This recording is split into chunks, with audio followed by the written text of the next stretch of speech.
एक शक्तिशाली आयुर्वेदिक औषधीय वृक्ष कंटा बबुल।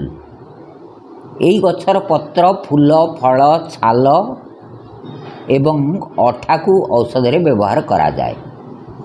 जो रोग रे हजार हजार टंका औषध खाइबा को पड़े सही रोग को बबुल अति सरलता सहित ठीक करिथाए।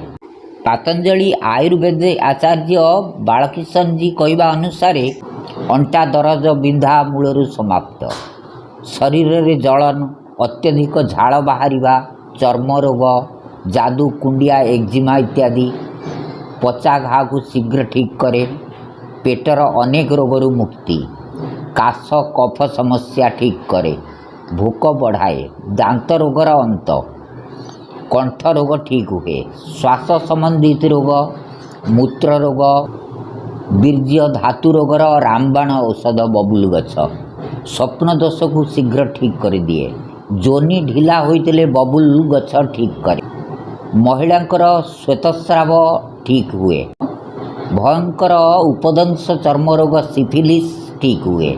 महिला माने शिशु जन्म देवा परे हेउथिबा सूतिका रोग को शीघ्रता सहित ठीक करे। नाଳ झाड़ा, डायरिया, जॉन्डिस, हाड़गंठी रोग, रक्तस्राव बंद करिया पाई बबुलु गछर पंचांग को व्यवहार करा जाए। बबुलु गछर बोटानिकल नेम आकाशिया नीलोटिया लीन, इंग्लिश रे ब्लैक बबुल, गम अरबिक ट्री, हिंदी रे बबुल, बबूर, किकर, संस्कृत रे बबुल, आभा, माला फल, ओडिया रे बबुल, बबुलो। जदि शरीर रू अत्यधिक झाड़ बाहर थाए बबुल पत्र एवं छोट हरिडा समान मात्रा रे नहीं गुंड करंतु। यही गुंड को स्नान करने पूर्व शरीर रे लगाई किछि समय रखंतु, पुणी स्नान करंतु। यही काम किछि दिन करंतु। शरीर कौनसी अंगरे जलन हेउथिले बबुल छाल को पानी रे सिजाई सेथिरे मिश्री मिसाई 20 ରୁ 30 ml मात्रा रे पियंतु।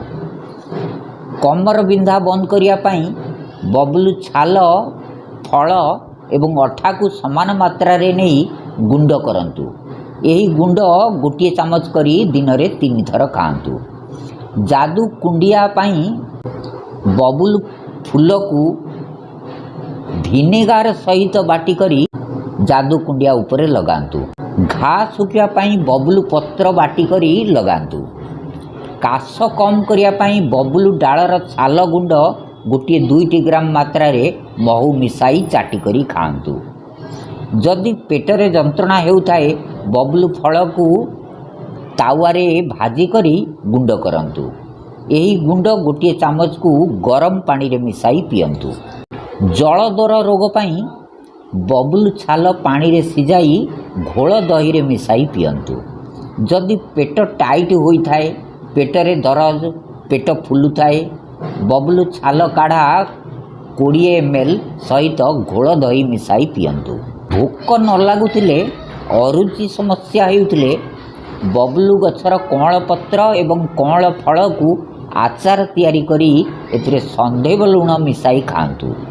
जदि मुह भितरे घा किंबा तुंडुका होइताए बबुल छाल काढ़ारे कुली करंतु, ठीक होई जिवो। दांत जंत्रणा बंद करिया पाई बबुल फली, पत्र, फूल, छाल गुंडरे लुण मिसाई दंत मंजन करंतु। बबुल डाल रे दांत मंजन करिले दांत रोग शीघ्र ठीक हुए।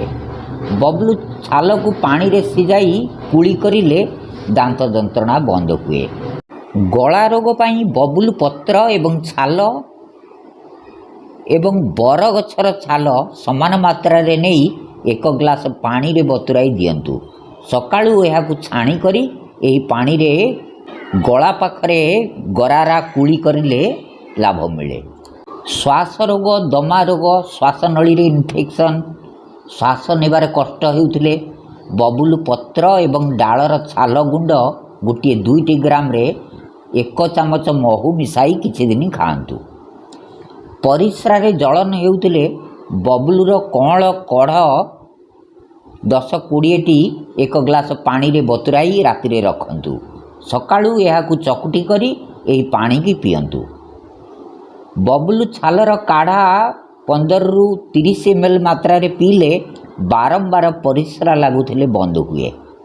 ବୀର୍ଯ୍ୟ ବିକାର ସମସ୍ୟା ପାଇଁ ବାବୁଲ ଫଳି ଗୁଣ୍ଡରେ ସମାନ ମାତ୍ରାରେ ମିଶ୍ରି ଗୁଣ୍ଡ ମିଶାଇ 1 ଚାମଚ ମାତ୍ରାରେ ସକାଳ ସନ୍ଧ୍ୟାରେ ଖାଇଲେ ବୀର୍ଯ୍ୟ ଗାଢ଼ା ହୁଏ ଏବଂ ଶୁକ୍ରାଣୁ ସଂଖ୍ୟା ବଢ଼େ।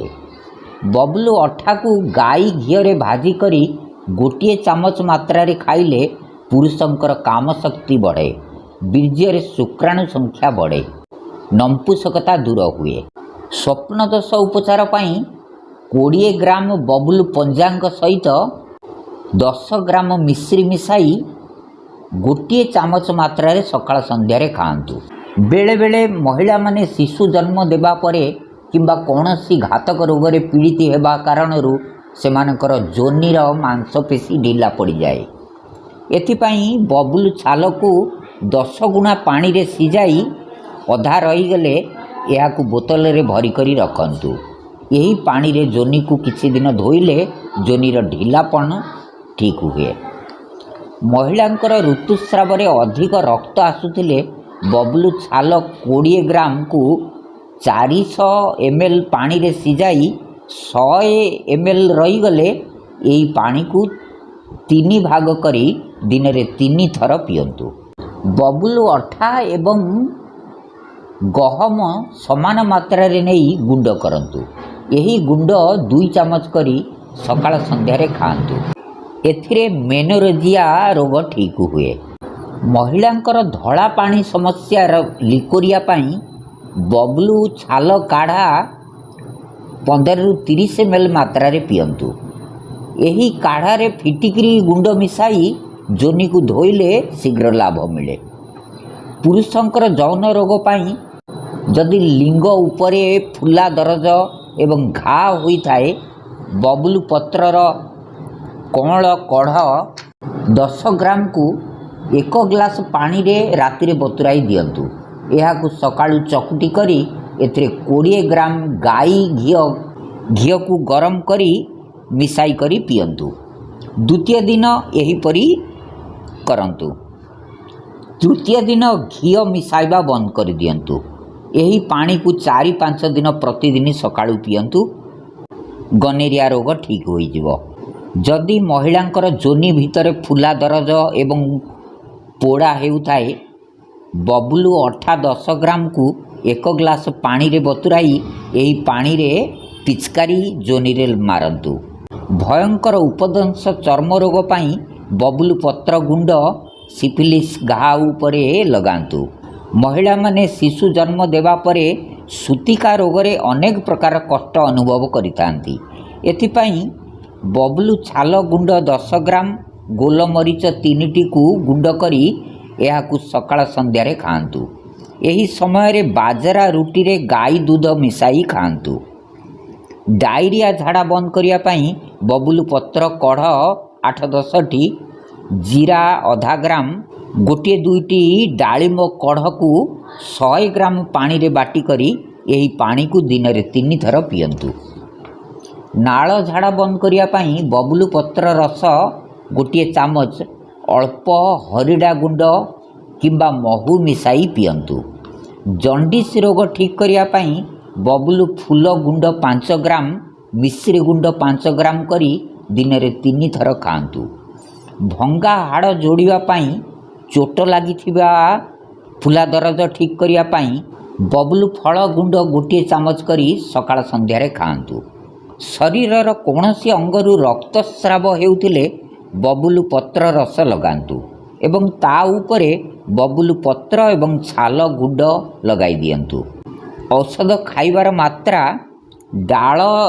ଡାଳ ଛାଲର କାଢ଼ା 20ରୁ 50 ml, ଗୁଣ୍ଡ ରୂପରେ 2ରୁ 5 ଗ୍ରାମ, ଅଠା ରୂପରେ 3ରୁ 5 ଗ୍ରାମ ଖାଆନ୍ତି।